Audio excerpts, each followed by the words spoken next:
I went through the x-ray at the airport and I had a external hard drive with pictures on it. Okay. When I went to look at those pictures, the x-ray had affected them. Oh, no. Now, fortunately, I always do not 1, not 2, but 3 copies plus on the cloud. Oh, wow. Okay. That's security, Philip. Well, yeah, the Library of Congress used to say, 3 copies. That was good photo management for years, especially with analog.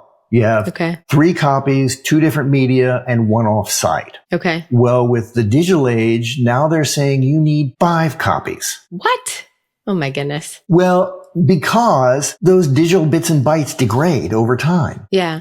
So this is actually really some tips and best practices, right? For how people can preserve and really manage their photos is by having multiple copies. I think that's probably a great place to start, right? Absolutely. Yeah. Okay. Well, and actually the first place to start is gathering everything together in one place. Most people don't know what they have until someone dies. It's much better to say, hey, grandma, grandpa, let's gather all your photos together. Do you have slides? Do you have movies? What all memorabilia is important to you? What are the stories that you want to pass down to us? So that's sort of the first thing to do. Okay, great. What are some other tips and best practices? So the other thing is, especially for these older photos and memorabilia, you want to save them in photo safe archival boxes and all, because sunlight is actually the enemy of photographs. Okay. And so if you have that photograph from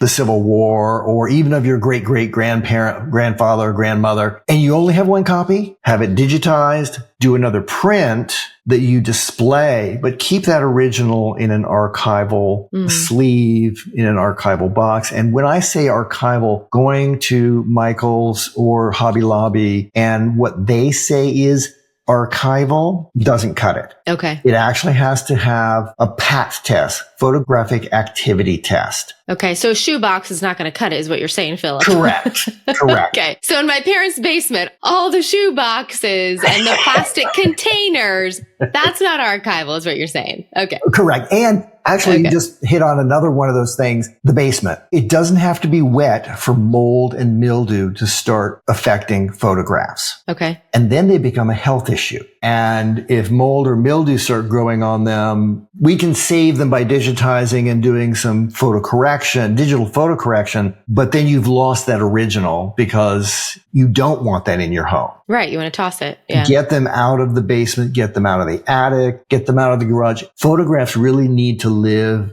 where you live, where it's temperature and humidity controlled.